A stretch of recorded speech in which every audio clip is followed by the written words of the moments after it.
এই সেই বৃদ্ধ লোকটা দেখুন পুকুরে মাছ মারতে নামে আটকে গেছে, সে আর উঠতে পারতেছে না, সহযোগিতা করতেছে আমার শাহজুল চাচা এবং গোপ্পার চাচা, আরও সাইডের দর্শক আছে আমার বক্কর চাচা,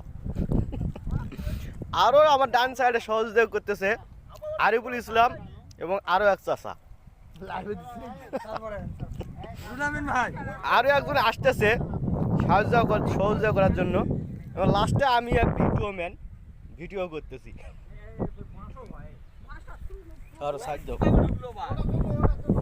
দেখুন সে কি পরিস্থিতি, আমি ভিডিও করতেছি, আপনারা দেখুন।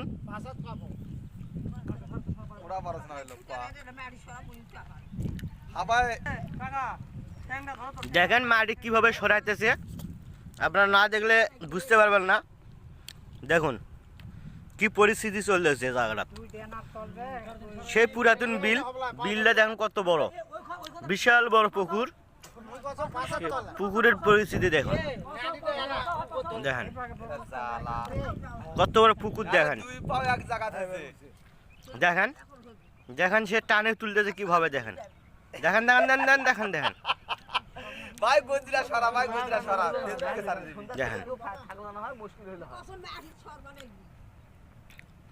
দেখেন খুব কষ্টে উঠেছে সে লোকটা।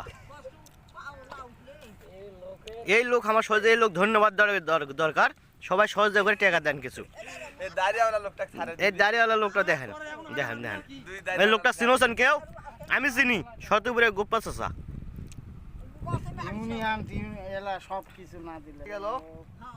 হ্যালো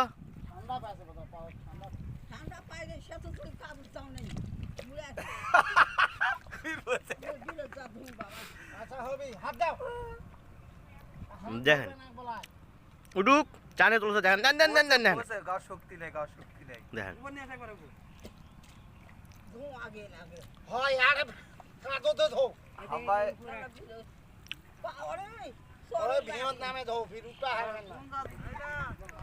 এটা হলো ঈদগার মাঠ, রস্তমপুর ঈদগার মাঠ। এটা দেখুন, এই ঈদগাহ মাঠে নামাজ হয় বছরে 2 বার।